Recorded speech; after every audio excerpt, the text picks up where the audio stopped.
Halo semuanya, jadi jumpa lagi di video aku. Jadi udah lama aku nggak pernah bikin video ya ngobrol kayak sekarang.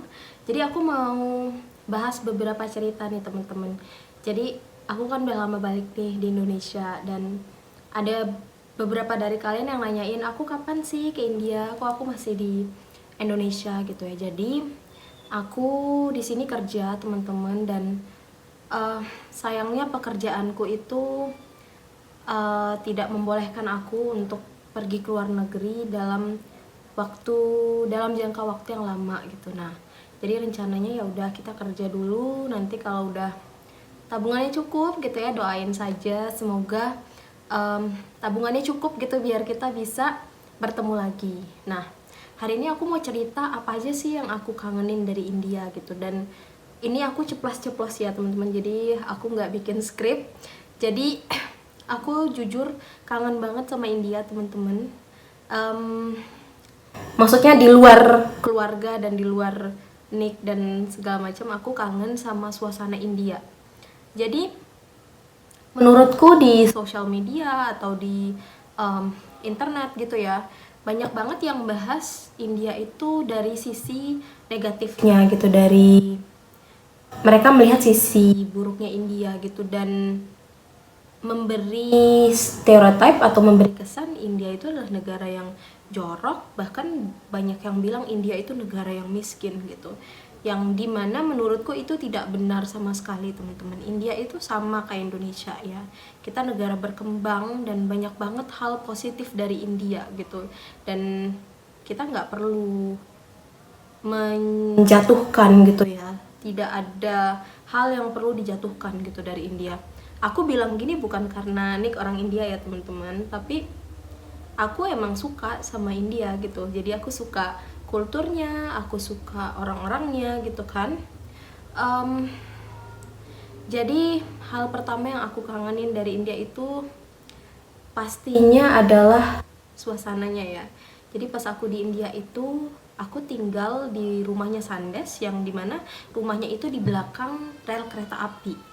Nah jadi di rumahnya Sandes itu ribut teman-teman karena di belakang rel kereta api, jadi setiap hari itu aku ngedengerin kereta gitu kan. Nah terus kalau aku pergi kemana gitu ya, aku kan harus naik tuk-tuk karena aku sama Nick nggak punya motor dan Nick juga gak bisa bawa motor ya, jadi kita bener-bener bergantung sama kendaraan umum gitu. Nah jadi India itu bener-bener ribut.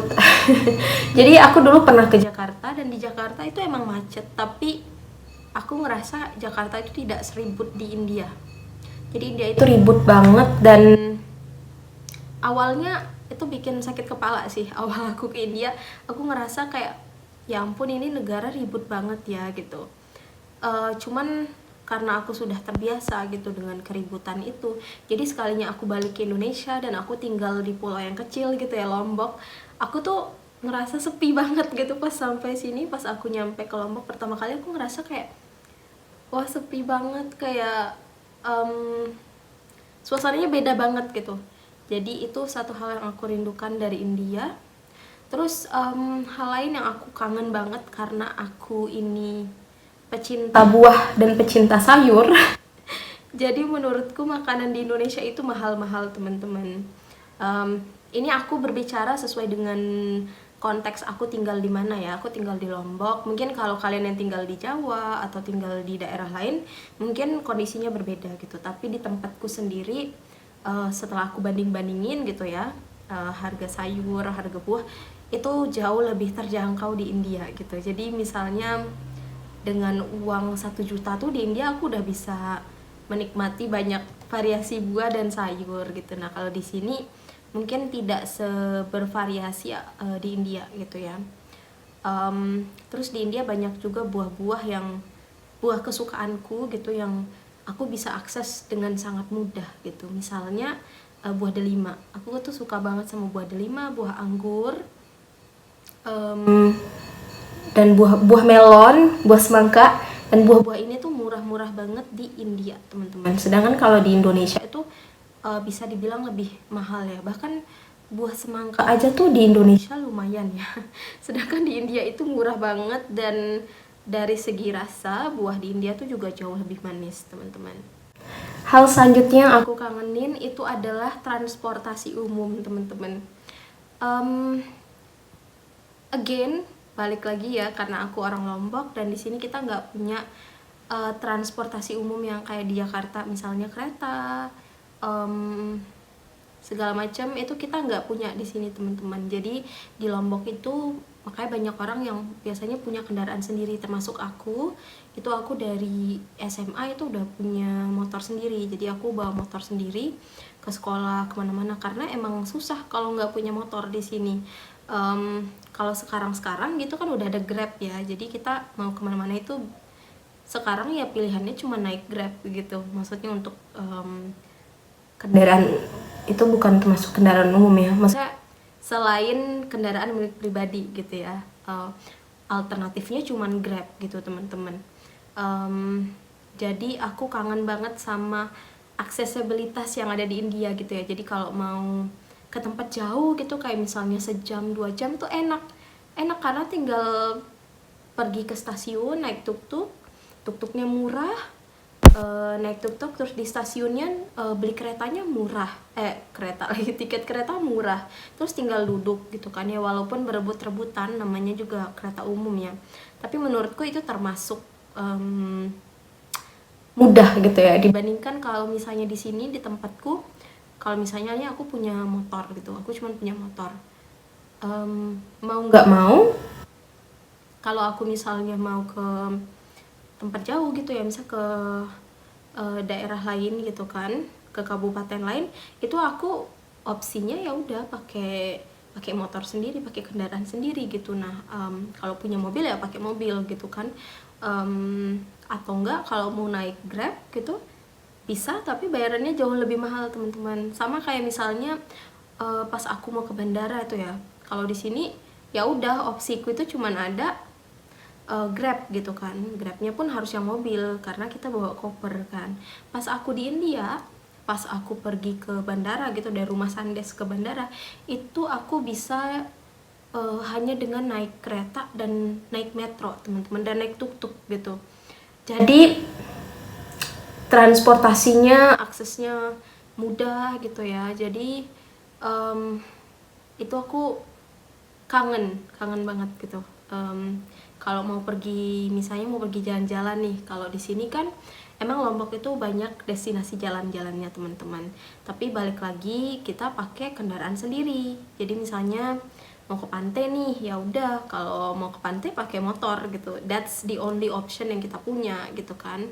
Tapi kalau misalnya di India mau ke pantai misalnya atau ke tempat beberapa pariwisata nih, kita ada bisa naik kereta gitu kan, naik kereta, naik tuk-tuk gitu. Jadi menurutku lebih accessible kemana-mana di India. Terus hal selanjutnya yang aku kangenin dari India itu adalah murahnya internet dan gampangnya akses pembayaran gitu ya teman-teman. Pertama, di India itu internet murah banget. Jadi untuk orang yang kayak aku nih yang kerja online, kerja dari rumah, yang bergantung sama sinyal teman-teman, menurutku India itu sangat reliable gitu, bisa diandalkan gitu. Karena kalau misalnya wifi mati atau gangguan atau mati listrik, kita tuh dengan gampangnya pakai tethering kuota gitu. Jadi kayak kuotanya tuh murah banget di sana. Kalau nggak salah Jio itu berapa ya? Kita itu dapat kalau orang India itu, untuk orang-orang biasa teman-teman, kalau kartu Jio itu biasanya satu orang tuh dikasih 2 giga sehari. Jadi kalau kita kan misalnya 9 giga nih, kita beli 35.000 9 giga yang kuotanya gitu ya. 9 giga itu kan harus dihabisin sebulan ya. Kalau mereka itu biasanya nggak kayak gitu, dia dikasih harian gitu. Jadi sehari 2 giga nih harus kalian habisin, dan itu nggak dibatesin kayak di sini. Kadang ada beberapa kuota tuh dibatesin ya teman-teman, kayak ini cuma bisa untuk streaming ini gitu. Kalau di sana enggak, jadi untuk apa aja bisa gitu. Jadi orang-orang di desa pun di bagian ruralnya itu tetap bisa menikmati fasilitas internet. Jadi terjangkau ke semua bagian India gitu. Ya tentunya sinyalnya berbeda, ada beberapa tempat yang misalnya kalau bagiannya rural pasti sinyalnya lebih lambat, tapi setidaknya mereka bisa mendapatkan akses internet dengan harga yang lebih terjangkau. Terus pembayaran kayak misalnya di sana itu pembayaran elektronik, kita biasanya sebutnya PayTM, itu udah sangat terjangkau banget. Bukan terjangkau ya bahasanya, udah tersebar gitu. Jadi mau di pasar, mau di toko-toko kecil gitu ya, itu mereka semua punya PayTM gitu.